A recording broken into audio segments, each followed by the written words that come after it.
Kembali lagi di update bola terbaru. Tinggalkan Juventus, Angel Di Maria berpotensi balik ke Benfica atau susul Lionel Messi ke Arab Saudi. Kabar dari jurnalis Fabrizio Romano mengungkap situasi sang penyerang timnas Argentina pada saat ini.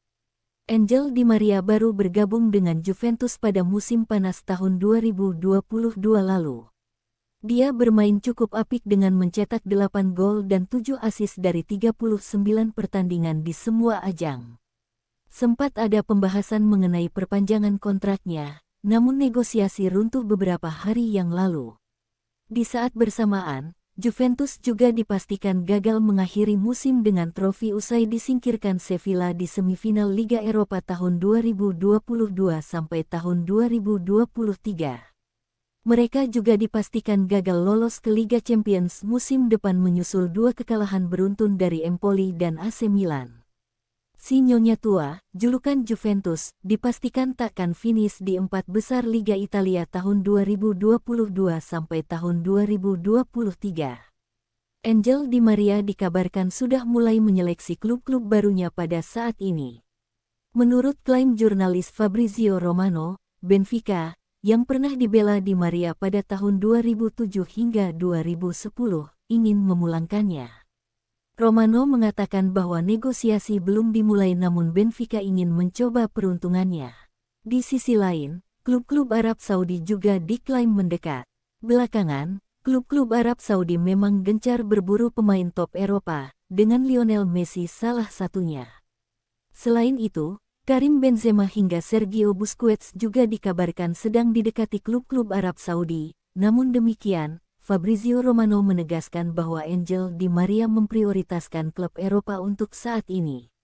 Meski sudah berusia 35 tahun, pemain kelahiran Rosario, tanggal 14 Februari tahun 1988 tersebut masih memiliki kualitas yang bisa ditawarkan. Bintang AC Milan Rafael Leao meminta maaf pada fans Juventus gara-gara masalah jersey. Milan bertamu ke markas Juve di Allianz Arena pada pekan ke-37 Serie A 2022/2023, Senin tanggal 29 Mei tahun 2023 dini hari WIB. Pertandingan tersebut berlangsung dengan alot. Juventus berusaha keras menekan pertahanan Milan. Namun benteng Rossoneri terlalu tebal untuk ditembus. Pada akhirnya Milan keluar sebagai pemenang dengan skor 0-1. Mereka pulang dengan membawa 3 angkat berkat gol sematawayang Olivier Giroud. Sehari setelah pertandingan, Rafael Leao angkat bicara di akun Twitter pribadinya. Ia tak membahas kemenangan AC Milan atas Juventus. Leao ternyata meminta maaf pada fans Juventus. Ini berkaitan dengan jersey bianconeri. Ceritanya, usai pertandingan ia bertukar jersey dengan salah satu pemain Juventus. Setelah itu ia memasukkan jersey tersebut ke dalam celananya saat menyapa fans Milan di stadion. Hal tersebut menuai kritik keras dari Juventini, pendukung Juve. Jika ada penggemar yang merasa tidak dihargai karena memasukkan kaos ke dalam celana pendek saya minta maaf. Bukan niat saya untuk menyampaikan rasa tidak hormat, sebaliknya, saya menghormati semua institusi. Forza Milan. Kebencian itu benar-benar sial, tulis Leao. Rafael Leao tampil sebagai starter di laga lawan Juventus itu. Namun ia bisa dikatakan bermain buruk. Leao tak berkutik di babak pertama. Juventus berhasil meredam permainan winger Portugal tersebut. Di babak kedua, ia bisa sedikit leluasa untuk berkarya lantaran Juventus harus bermain lebih ofensif. Ia pun mendapat beberapa kesempatan melancarkan serangan balik.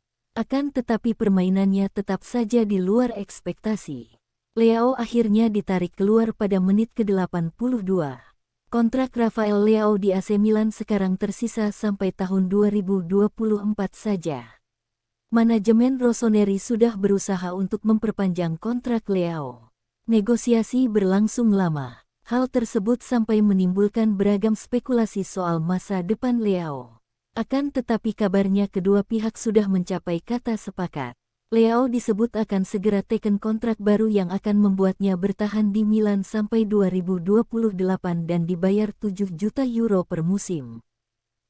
Tottenham Hotspur tak wajib membayar 35 juta euro untuk menebus Dejan Kulusevski usai gagal ke Liga Champions musim depan.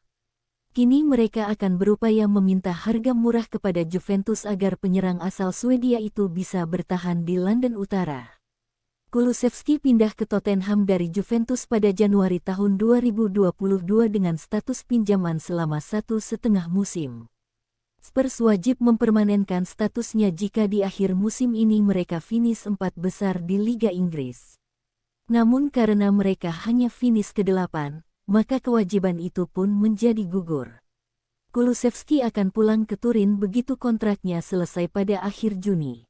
Calcio Mercato dan Daily Mail melaporkan Tottenham masih berminat pada Kulusevski, namun akan meminta diskon kepada Juventus agar tak perlu membayar 35 juta euro. Mereka juga ingin agar sejumlah biaya transfer dialihkan ke dalam bonus terkait performa.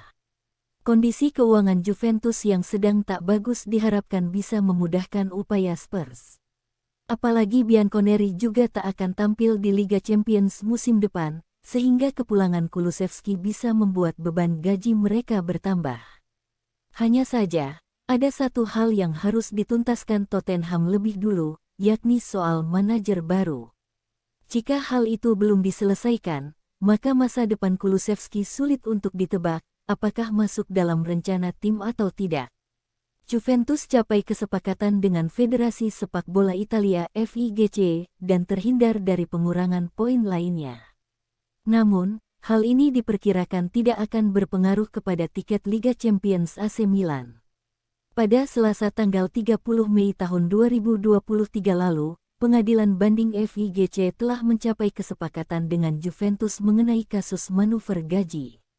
Dengan kesepakatan ini, maka Juventus akan menerima denda sekitar 700.000 euro atau setara dengan 11,25 miliar rupiah.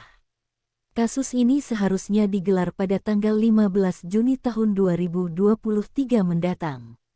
Namun, karena kedua belah pihak mencapai kesepakatan setelah Juventus mengaku bersalah pada Senin tanggal 29 Mei tahun 2023 malam waktu setempat, maka sidang tidak dilanjutkan. Sidang manuver gaji tersebut seharusnya bisa memberikan pengurangan poin lainnya kepada Juventus. Sebelumnya, si Nyonya Tua, julukan Juventus, sudah kena pengurangan 10 poin atas kasus peningkatan kapital atau plusvalenza yang membuat mereka turun ke 7. Pengurangan tersebut pun membuat AC Milan naik ke peringkat keempat klasemen sementara Liga Italia tahun 2022 sampai tahun 2023. Setelah kemenangan 1-0 di Allianz Stadium pada akhir pekan lalu, AC Milan pun dipastikan dapat finish di peringkat keempat klasemen akhir Liga Italia tahun 2022 sampai tahun 2023. Sebagai informasi, kesepakatan Juventus dan FIGC ini tidak akan memengaruhi hukuman sebelumnya, yaitu pengurangan 10 poin. Sebab, keduanya adalah kasus yang berbeda, yaitu manuver gaji yang diakhiri dengan damai dan kasus plusvalenza yang diakhiri dengan vonis minus 10 poin. Jadi, kesepakatan Juventus dengan FIGC mengenai manuver gaji tidak akan memengaruhi vonis minus 10 poin. Dengan demikian, minus 10 poin Juventus tidak akan dikembalikan hanya karena itu sehingga tiket lolos ke Liga Champions akan tetap aman. Meski begitu, sebelumnya Juventus pernah mengatakan bahwa mereka akan mencoba melakukan banding atas pengurangan 10 poin.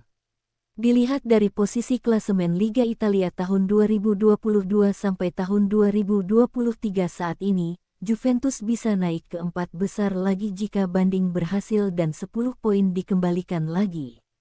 AC Milan berada di peringkat keempat dengan torehan 67 poin pada saat ini. Di sisi lain, Juventus ada di peringkat ke-7 dengan catatan 59 poin, yang berarti seharusnya 69 poin alias masih di atas AC Milan.